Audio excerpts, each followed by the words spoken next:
Welcome to May in AI, the Insider's Briefing. If you are joining me on Zoom, then it's great to have you in the room.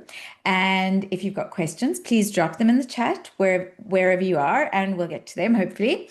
If you're watching on YouTube, welcome as well, but you are missing the best bit because this is a live session and you can ask questions in the chat if you are joining via Zoom. And at the end, we stick around and have an actual conversation. For those of you who don't know me, I am Heather. I'm the founder of the AI Edit. We help B2B businesses find new customers using a little bit of AI, but mostly just using an incredible and tested approach to lead gen strategy that was around long before AI. We are not an AI lead gen company. I run the session every month because the pace of change in AI is absolutely relentless. And I believe that not keeping up to date across these changes is a risk that no one can afford to take. But who has time to follow all of it? Well, I do, or not really, but I make the time. So that is what this session is about. We have 20 AI stories from May, the Pope on artificial intelligence, predictive policing, and a New York startup that will clean your flat in exchange for something that I think is worth much more than the price of a cleaner to clean your flat. Let's get started. You should be able to see my screen now. So our first story is about AI triage. So AI beat doctors at diagnosis. The headline writes itself, but the 4 questions underneath it are a little bit trickier. So this is a study published in Science by researchers at Harvard Medical School, Beth Israel Deaconess, and Stanford, and they tested OpenAI's O1 model against emergency room doctors using 76 real unprocessed patient cases from a Boston hospital. So nobody cleaned the data, nobody summarized anything. Identical electronic health records were given on both sides.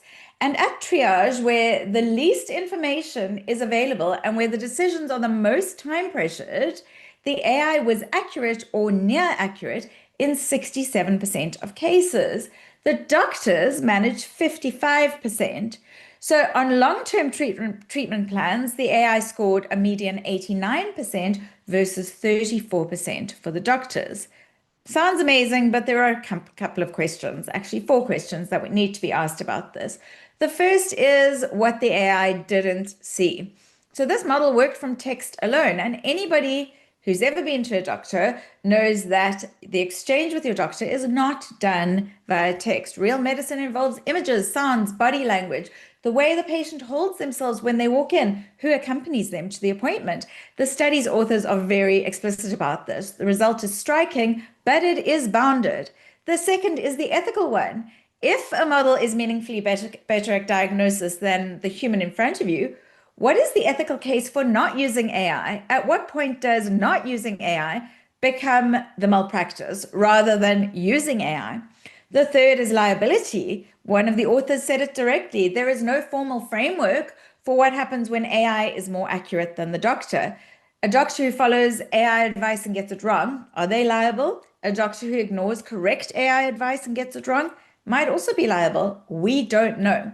And the final point I want to make is how wrong is wrong, because one of the issues with AI is that it often gets things dramatically wrong, whereas humans get things a little bit wrong.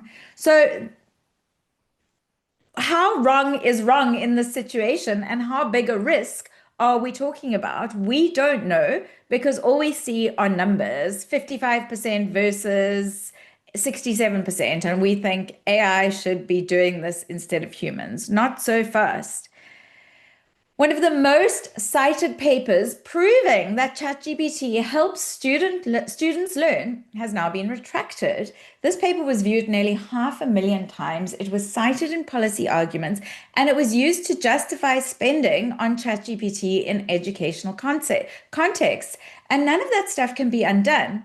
So this paper, published in 2025 by 2 researchers at Hangzhou Normal University, was a meta-analysis of 51 studies. So a meta-analysis is where you take the results of a bunch of studies studying the same or a similar thing, and you try and get a kind of accurate picture as to what the body of research tells us. And this study claimed that ChatGPT has a large and positive impact on learning performance and a moderate positive impact on learning perception. It explicitly recommended that governments introduce policies promoting ChatGPT integration in schools and universities.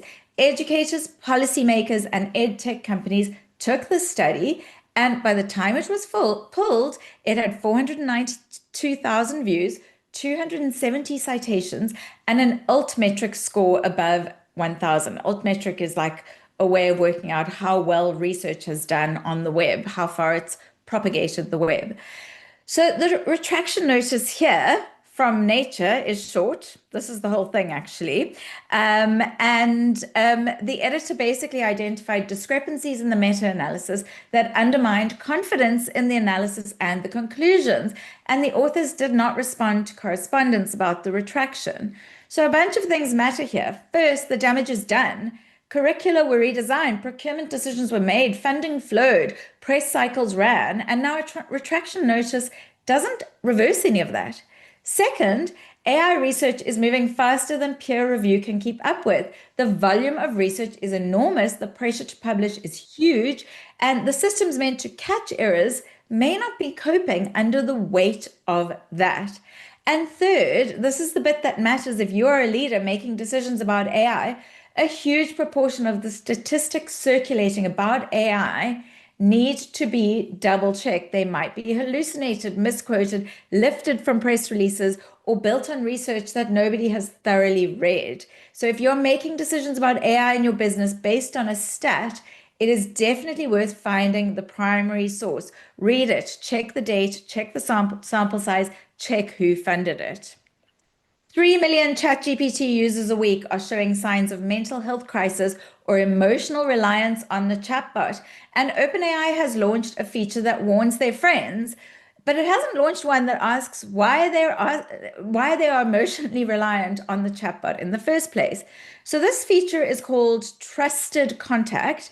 Adults can nominate a friend who is alerted by email, text, or an in-app message if OpenAI's monitoring system detects signs that the user may be at risk of self-harm. The contact gets a short message, not a transcript of the conversation. OpenAI's numbers are interesting here because they are saying that 3 million weekly users show signs of self-harm risk, psychosis, or emotional dependence. And they've had a number of wrongful death lawsuits filed against OpenAI, alleging that it knowingly released a model that it had been warned was psychologically manipulative. So the things that complicate this feature for me, the first is who reads your conversation. So yes, your contact doesn't see your conversation, but before the alert is sent, a small team of specially trained people inside OpenAI reads your conversation. And the company hasn't disclosed how many people see it, what their qualifications are, or what specially trained actually means. And the second is incentives. OpenAI's business depends on engagement. 3 million distressed weekly users is also 3 million people using the platform quite heavily.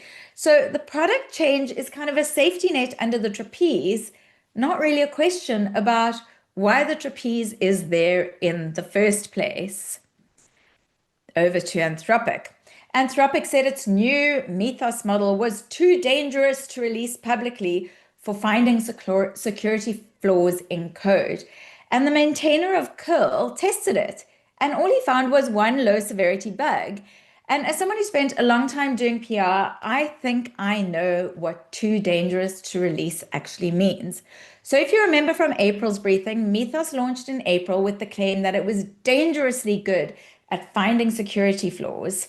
Dangerously good sounds like a Nando's ad to me, but anyway, rather than release it publicly, Anthropic set up Project Glasswing to drip access to selected partners so that the chosen few could fix problems before the rest of the world got access to the model.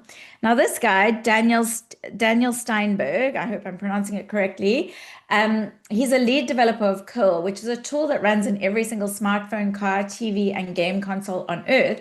He was offered access via the Linux Foundation, and Mythos scanned 178,000 lines of Curl's code and reported 5 confirmed vulnerabilities. After his security team reviewed them, 3 of those were false positive, 1 was a minor bug, And there was one real vulnerability of low severity. So his conclusion, this was mostly a marketing exercise. Now, what does too dangerous to release mean in PR terms? It manufactures scarcity, so the model becomes worth waiting for. It manufactures prestige, so chosen partners feel like the smart ones and everyone else feels behind. It preempts criticism because any flaw can be reframed as evidence that the controlled rollout was justified. And it creates urgency. So anybody watching from outside the queue worries that their competitors are getting ahead. None of this is unique to Anthropic. It's a well-worn move across software defense and pharmaceuticals. But the lesson for any of us making AI decisions is don't buy AI from a press release. Test it against your data, your code, your customers, because until you do, you are buying the marketing. Speaking of which, my insiders briefing in June is taking place on the 1st of July, and it is literally too dangerous to miss. Anyone who misses it is just taking an enormous risk. So it's your decision, but the link is in the chat for you to book if you would like to. Of course I exist. That's a quote from a newly elected Norfolk councillor. He had to say it out loud because his campaign photo looked too clean and he was accused of being not a real person. So there's two lessons in the story. This guy, George Boyd, was elected to Norfolk County Council for the Waveney Valley Division on 35% of the vote. This is in the UK's recent local elections. Then the internet got hold of his headshot and the image was clean, neutral, perhaps slightly too polished. Grok flagged it as very likely AI generated, citing the ultra clean LinkedIn perfect look, smooth skin with minimal natural texture. I never get that criticism, by the way. Mr. Boyd was forced to defend his very existence. Of course, I exist. You can't get nominated for election unless you're a real person. So this is interesting because the photo is real. He is real. But the branch chair in the local reform branch has admitted using AI on the leaflet to swap a white backdrop for an AI generated countryside. Small, innocuous touch, everything else was authentic. But that small touch was enough. The default has now flipped. The benefit of the doubt used to be you're real unless someone proves otherwise. Now it's you might be AI unless you prove you're not. Real people are now having to perform their realness, and some are losing. And lazy AI use is now a brand risk. The branch chair didn't do anything particularly underhanded. He added polish. We've been doing that with Photoshop forever. So most of us are looking at AI in the same way. Smooth a rough edge, make it look like the others. Each touch is innocuous in isolation, but stacked up, they are why your audience is struggling to tell what is real. We are over to the FT. Amazon has just given every leader rolling out AI a free case study. Don't measure adoption. If you're measuring adoption, here's what your team will do. So Amazon set a target for more than 80% of its developers to use AI each week. It built an internal tool called Claude that lets employees create agents to do things like deploy code, triage emails, and run tasks in Slack. It then started tracking how many tokens each employee was burning and put the numbers on internal leaderboards. Well, what did staff do? They gamed the system. They started using Claude to create unnecessary tasks, burn more tokens, climb the leaderboard, look productive. It's called token maxing. So, three things to take from this. The moment you measure adoption, people optimize for adoption. The second is cost. Every fake task burns real tokens, real compute, real money. And the third is what to do instead. If you're rolling out AI in your business, you need to measure what's changed in a meaningful way. Time saved on a real task, errors caught, hours redirected, revenue moved. The phishing email aimed at your finance director is about to know what laptop she uses. Google's threat intelligence team has just confirmed that state-sponsored hackers are using AI to research individual targets at a level of detail that just didn't exist a year ago. So this is the team behind Mandiant and one of the largest commercial cybersecurity operations in the world, and they published their latest AI threat report. State-sponsored groups in China and North Korea are using large language models to map the organizational hierarchies of target companies. So finance, HR, and internal security are the priority departments. The models generate lists of third-party suppliers, identify the specific people with admin privileges, and in one case, attempted to identify the exact make and model of a laptop used by a high-value target. So that means that the phishing email that lands as a result doesn't look like phishing. It is hyper personalized, uses your CFO's name, references a real supplier, asks for something that makes total sense. So this is no longer a click test problem. We are going to have to get smarter. Businesses paying for AI are starting to feel the bill. Anthropic's prices are rising, OpenAI is losing customers, and the fastest growing AI vendors right now are the cheap open source alternatives. So this is RAMP's monthly AI index, which is built from the spending data of 50,000, bear in mind, mostly US-based businesses, and it shows three things happening at once. Anthropic has overtaken OpenAI on business adoption for the first time. Anthropic is also getting more expensive. Its latest model update tripled token costs for certain prompts, and the fastest growing AI vendors in RAMP's data are not the frontier labs. They are inference platforms that give businesses access to cheaper open source models. Customers are switching to save money. AI is no longer a free experiment. I wrote this open letter to Anthropic earlier this year, arguing that the company was building AI for enterprises and leaving small businesses behind. Anthropic has now launched Claude for small business. The arguments in that letter are in their own announcement.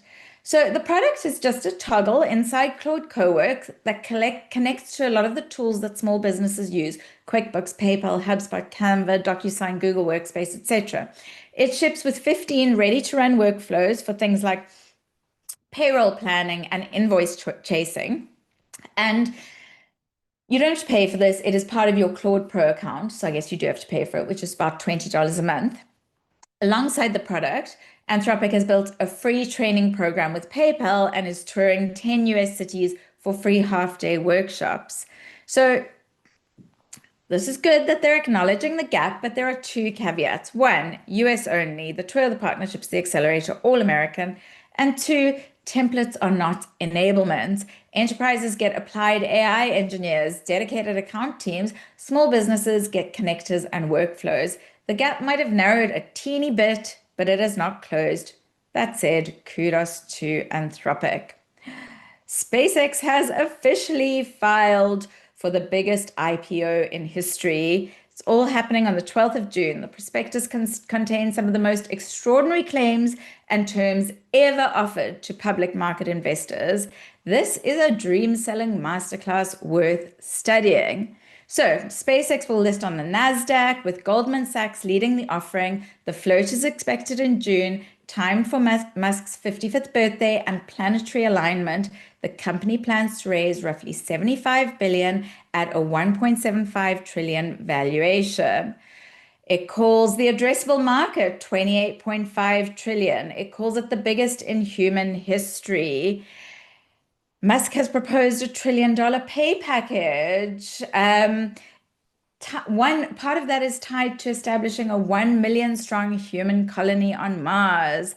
This is a really fascinating IPO. The lesson is not about Musk. It is about how scale of vision can create news, which is quite interesting. Seeing is no longer believing. Thousands of people on X just tore apart a Claude Monet painting because they thought it was AI generated. So this artist, whose name I'm not going to try to pronounce, posted an image and said he generated it in the style of Monet, and he asked users to describe in as much detail as possible why the image was inferior. And the replies came in thick and fast. The work is emotionless, slop.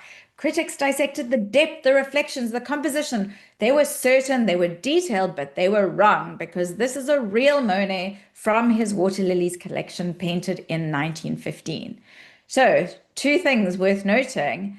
The word AI was enough to override the eye. People didn't see the painting, they saw the label, and they reacted. The second is that in 2024, a study from Norwegian researchers found that in blind tests, people actually prefer AI-generated art. But the moment they told it's AI, the preference flips. So for any business making decisions about AI in marketing, design, content, or product, This matters. The quality of your AI output isn't the variable that will decide whether it's accepted. The perception is. And right now, perception is being driven more by reflex than by evaluation. LinkedIn is going after AI slop. Yay, long overdue. Two questions sit underneath it. Can they actually tell? And will real content finally cut through? So this is LinkedIn's VP of product announcing the platform will demote posts that show the hallmarks of AI generation, engagement bait, recycled thought leadership, generic content lacking any originality. Specific tells include the it's not this, it's that. That distinction matters. Let that sink in. All of that stuff. Posts flagged as AI won't appear in recommendations, though direct connections will still see them. This is welcome. AI-generated business content has been the dominant texture of LinkedIn for a while, and it is actively damaging the platform. The good news, before getting to the questions, the slop wasn't doing well anyway.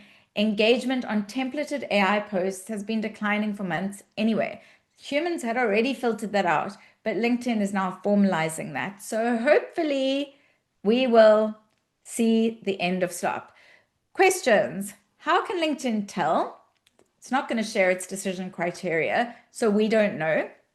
The second question is, if LinkedIn does this even moderately well, the people who've been writing real considered original posts should finally see the reach they've been earning for the last couple of years. The platform's been rewarding volume over substance for the last year, and a correction in the other direction is important. So this is a great time for me to mention that I'm running a session next Tuesday called LinkedIn for More Leads, and I'm offering 50% off to anyone who's here in the room at my insider briefing. The link is in the chat. It's a great session. LinkedIn doesn't need to be a minefield. It can be a gold mine. EY, over to EY. There we go. EY just withdrew a report as reported in the FT after researchers found fake data, invented McKinsey citations, and footnotes leading nowhere. If a big four firm with huge resources can't get AI right, the assumption that small businesses must be at a disadvantage might be wrong then, right? So this report was called Points of Attack: Uncovering Cyber Threats and Fraud in Loyalty Schemes.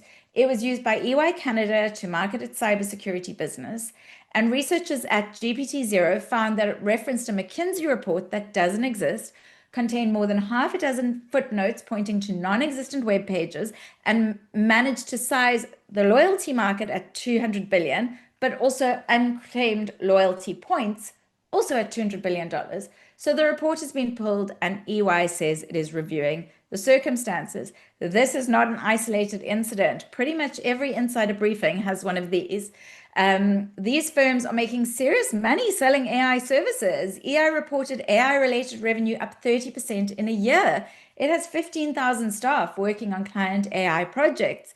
That entire pitch leans on reputation scale and the implication that proper AI adoption requires the kind of resources only the big four can muster. The lesson is one that small business leaders rarely hear. Thoughtful AI use is not a function of budget. I absolutely love this piece in the Financial Times. I will link to it in the description, and I highly recommend that you read it. AI now gives every business the ability to charge each customer the maximum price they will personally pay. Some of the biggest names in retail and travel are already doing it, but the question for your business is no longer whether you can, it's whether you should. So this term is called surveillance pricing, and it was coined in 2022 by this guy, Zephyr Teachart, a law professor at Fordham. And the idea is that businesses use personally identifiable data, credit scores, GPS patterns, search duration, purchase history, even keystroke dynamics that correlate with emotional state to set a different price for every individual. The examples are a little bit disconcerting. A 76-year-old might pay more for printer cartridges because the data says they don't comparison shop. Nappies priced higher after a customer buys children's cough syrup on the basis that parents of children are less price sensitive. Companies have already been caught in some version of this, and regulators are moving. So the EU and the UK have launched investigations. The FTC opened one in 2024. New York passed a disclosure law. Colorado has now banned both surveillance pricing and surveillance wages outright. So the things to take from this, the ethical question is now on the table for any business with the data and the AI to do this. The answers most of us will reach for is just that it's smart pricing. But that's the answer that's going to look worst in court 3 years from now. So I think that the window for using surveillance pricing without legal or reputational risk is hopefully closing. On the other side of the transaction, your business is also a customer. The software you buy, the cloud services you use, the ad inventory you bid on, even the office supplies, these are all places where surveillance pricing is plausibly already happening. And this is why giving away your data is something you don't want to do. And I'm going to talk about that in my final story today. Tees Valley Combined Authority picked one problem, applied AI to it, and saved drivers 5,000 hours over the year. Most businesses are doing the opposite and getting a much worse return. So this project is called Fusion, and it uses live traffic data to build a digital twin of the road network across the area, Teesside, Darlington, and Hartlepool. It predicts where congestion will form and automatically adjusts traffic signals to keep vehicles moving. It runs across 57 sites and 196 traffic lights. The results, after a year of operation, delays cut by up to 50% at the biggest junctions, 2,780 hours of waiting wiped out at one junction, 715 hours saved at a different, and 575 hours near Hart Lane in Hartlepool. So this is a really interesting case study. Pick a problem with a number on it for your AI strategy. Use the AI you actually need and measure, not adoption, not tokens, but the thing you set out to change. Can't cover May without this. The way your business uses AI is a values decision, not a technical one. That's not me. That's the Pope in his first encyclical. I hope I'm pronouncing this correctly. All 42,000 words of which are about AI. So the Pope released this Magnificat Humanitas, Magnificent Humanity, on safeguarding the human person in the time of AI as his first major theological text. He signed it on the 135th anniversary of the Rerum Novarum in the 1891 encyclical that shaped how Western societies have thought about workers, rights, and capitalism for over a century. Deliberate parallel. So the argument isn't that AI is evil. The argument is that, I love this, technology is never neutral. It takes on the values of the people who design it, fund it, regulate it, and deploy it. In his words, technology takes on the characteristics of those who devise, finance, regulate, and use it. This is very important. Whether you take the religious framing or not, the secular point is the one to leave with. AI is values made operational. Pick your AI like you pick your suppliers, your hires, your partners, because you are picking based on values. China is now running AI surveillance that doesn't just record what happened, it predicts what will. Predictive policing has moved from concept to live infrastructure. This is a brilliant, in-depth analysis from the Financial Times. They've analyzed more than a dozen procurement documents from local Chinese governments. The new AI-powered systems are trained to predict and alert authorities to erratic driving, crowd buildups, unauthorized entry, and suicidal behavior like lingering by bridges. The systems run on specialized AI chips that process videos at the point of capture, which makes them faster and reduces the data sent to several servers. Oh, this is about natural language. We can now get so much more from our data with natural language. The deployment is real and local. There's one town in Sichuan which is allocated 900,000 yuan for 175 cameras with intelligent video analysis. It is exportable. This is happening in China right now, but this could be happening here. For business leaders, two things to take from this. The technology powering this is not exotic, it is here. And whatever you build with these tools sits on a spectrum. Customers and regulators are starting to ask where on that spectrum you sit, because this is all about surveillance. My final story. A startup will clean your New York apartment for free if you let them film the inside of it. They call the footage training data. I call it surveillance. And the fact that someone will give you a paid service for it tells you how valuable your data is. So this startup is called Shift. You can book a cleaner through the app. A vetted operator arrives wearing a head-mounted camera that records a first-person view of the entire job. They clean, they leave, you pay nothing. Shift then takes that footage, anonymizes faces, screens, and personal documents, and licenses the video to AI and robotics companies that are racing to build domestic robots. Cleaning is the start. The company has already suggested plumbing, cooking, handyman, repairs, errands are next. Shift is an offshoot of a German company which is already operating data collection of this kind in 15 countries. The trade is being sold as a fair exchange. I don't believe it is. A single cleaning visit cost Shifts the price of a few hours of labor. The data set it produces is reusable forever, sellable to multiple buyers, and feeds directly into a robotics industry that is being valued in the trillions of dollars. You get a clean flat once. You give away so much. Shift gets an asset it can monetize indefinitely. The cleaning is not free. They have just realized the value of the inside of your home before you have. So, if you're up for giving me a review, I'm going to drop the link to my Trustpilot page in the chat. I would really appreciate your support.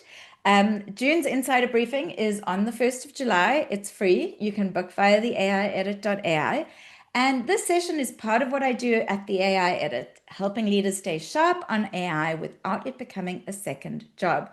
If you know anyone who needs to become AI fluent, then please do send them to the AI Edit website where they can find my CPD certified AI fluency course for leaders. It's 3 hours once a month, and it's for anybody who is feeling like they should have got this training a year ago, but they didn't.